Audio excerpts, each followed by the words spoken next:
आजकल चर्चा खूब होती है, लोग पैसे के पीछे बहुत भाग रहे हैं और हमने देखा है कि कई बार वो कुछ भी उपाय करने के चक्कर में कुछ गलत कदम भी उठा जाते हैं। कुछ किसी को ज्ञान है, किसी को ज्ञान नहीं है, तो बहुत कन्फ्यूज़न है। उसको लेकर कुछ उपाय हो तो बता दीजिए हमारी जनता को, वो पैसे कैसे आएंगे लोगों के पास।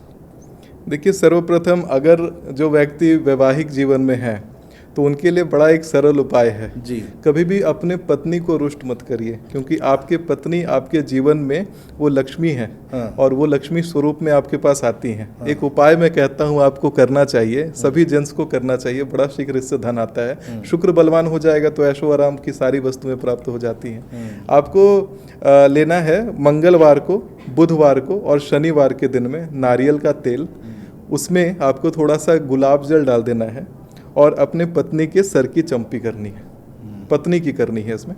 और जो भी महिलाएं इस वीडियो को देख रही हैं उनके लिए भी यही कहूँगा कि अपने पतियों को अवश्य दिखाइए कि चंपी करने के लाभ होते हैं और इससे जब लाभ प्राप्त करेंगे तो खूब सारा ऐशो आराम और सुख समृद्धि उनको प्राप्त होगा। अच्छा, तो उससे शुक्र मजबूत होगा। शुक्र मजबूत होगा। और पत्नियों के लिए भी है। हाँ। कि आजकल उनके अंदर जो एक घमंड सा भाव आ गया है, क्योंकि एक फेमिनिज्म का जमाना है, तो वो अपने पतियों का पैर नहीं छूना चाहती, लेकिन वहाँ पर उनका जो भाग्य है वही नष्ट होता है। क्योंकि आपने जब भी लक्ष्मी नारायण भगवान की फोटो देखी होगी तो आप देखेंगे कि लक्ष्मी माता उनके पैर दबाती हैं।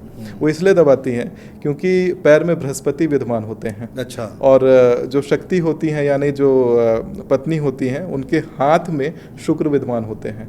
तो जब शुक्र और बृहस्पति का मेल होता है तो वहाँ पर समुद्र मंथन की स्थिति बनती है। जैसे देवासुर संग्राम, बृहस्पति जो है वो देव गुरु और शुक्र जो है शुक्राचार्य जो है दैत्य गुरु, वहाँ देवासुर संग्राम होता है, उसी से रत्न निकलते हैं। यही कारण है कि लक्ष्मी माता विष्णु जी का पैर दबाते रहती हैं, चरण दबाते रहती हैं। तो सभी पत्नियों को भी ये उपाय करना चाहिए। आप कह रहे हैं पत्नियों को पैर छूना चाहिए। हाँ। और जो पति हैं उनको चंपी करना चाहिए, मालिश करना चाहिए सर की अपनी पत्नियों के, और इससे शुक्र मजबूत होगा। मजबूत होता है। ये एक सरल रूप है जहाँ पर आपको खूब सारा ना कर्मकांड करना पड़ रहा है और ना कोई अलग से विधि करनी पड़ रही है। बाकी अगर आप वेदोक्त रूप से जाना चाहें, इससे तो वैवाहिक जीवन सुधरेगा, लेकिन बहुत लोग जिनका विवाह नहीं हुआ है फिर भी वो धन के लिए कुछ उपाय करना चाहते हैं, तो उनको करना ये चाहिए कि आपके घर में जो भी शक्ति आती है वो नकारात्मक हो चाहे सकारात्मक हो, आपके पायदान से होकर के आती है। कई घरों में आप देखेंगे कि फटा हुआ पायदान लगा होता है, उनकी आर्थिक स्थिति कभी ठीक नहीं रहती। तो सर्वप्रथम तो नया पायदान अपने घर में रखिए और नए पायदान के नीचे थोड़ा सा नमक रखना चाहिए छुपा करके। अच्छा। ये हर शुक्रवार को वहां पर नमक डाल दीजिए और इसे बदलते रहिए। इससे क्या होगा कि नमक में वो गुण होता है कि आप जिस प्रकार से नमक को आप खुले हवा में रख देंगे तो वो मॉइस्चर को एब्जॉर्ब कर लेता है, उसी प्रकार से वो ऊर्जा को भी एब्जॉर्ब कर लेता है। ऐसी उसकी प्रॉपर्टी होती है। जो जैसे क्रिस्टल हीलिंग करते हैं लोग आजकल में, तो वो उसी प्रॉपर्टी को लेकर के हीलिंग करते हैं। तो नमक में वो हीलिंग पावर है। तो नमक को पायदान के नीचे छुपाना, नॉर्मल नमक जो हम लोग नॉर्मल सी सॉल्ट। अच्छा। और आपको बृहस्पतिवार के दिन थोड़ा सा हल्दी का छिड़काव अपने दरवाजे के ऐसे बाहर की तरफ कर दें और दरवाजे के दाहिने और बाईं तरफ कर दें।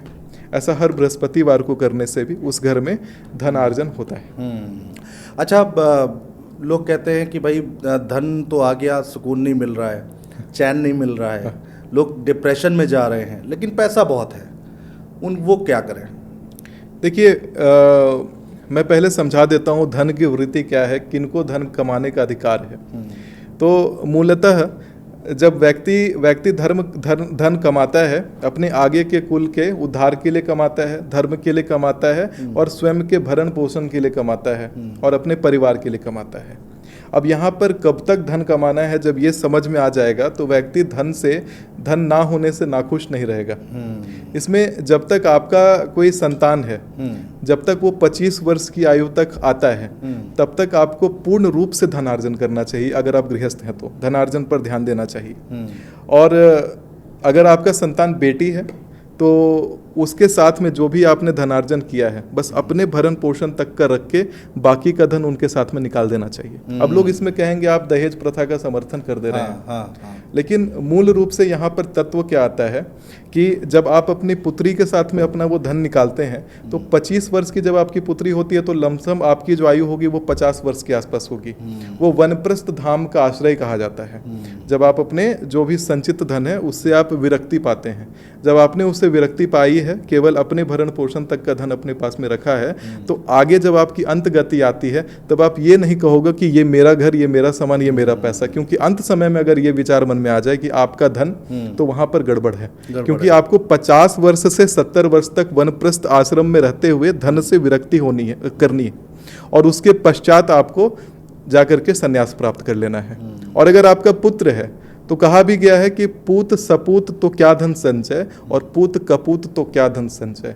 कपूत होगा तो उसके लिए संचय करके कोई लाभ नहीं है, वो सब उड़ा देगा। और अगर सपूत होगा तो वो आपको संचय करने की आवश्यकता ही नहीं है, आपको इतना सारा वो ला के दे देगा। तो 25 वर्ष तक की आयु जब तक आपका बेटा होता है, बेटी होती है, तब तक आप धन संचय पर ध्यान दीजिए, उसके बाद उन पर वो रिस्पॉन्सिबिलिटी को छोड़िए। अब रही बात मानसिक शांति प्राप्त करने के लिए क्या किया जाए, तो सर्वप्रथम यह है कि शंकर भगवान को आशुतोष कहा गया है।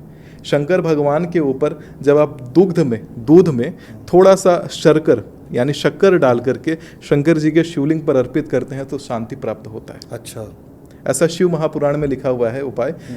ये उपाय आपको मिलेगा वायव्य संहिता में। अच्छा। शिव महापुराण के कि शंकर जी पर सरकरा मिला हुआ दूध अगर आप चढ़ाते हैं तो आपको असीम शांति का अनुभव होता है। वैसे भी कई मंदिरों में मैंने देखा है, लिखा रहता है कि 1 लोटा जल सभी परेशानियों का हल जी। तो ये शायद उसी से रिलेट है कि भाई आप एक लोटा जल जरूर चढ़ाएं, लेकिन अगर दूध में अगर शक्कर डाल के चढ़ाते हैं तो और भी ज़्यादा फल प्राप्त होता है। जी, मानसिक फल प्राप्त होता है। हाँ। इसका शास्त्रोक्त कारण है कि आपका चंद्रमा इससे बलवान होने लग जाता है। अच्छा। जब चंद्रमा गड़बड़ होगा, राहु गड़बड़ होगा तो मानसिक अशांति आएगी।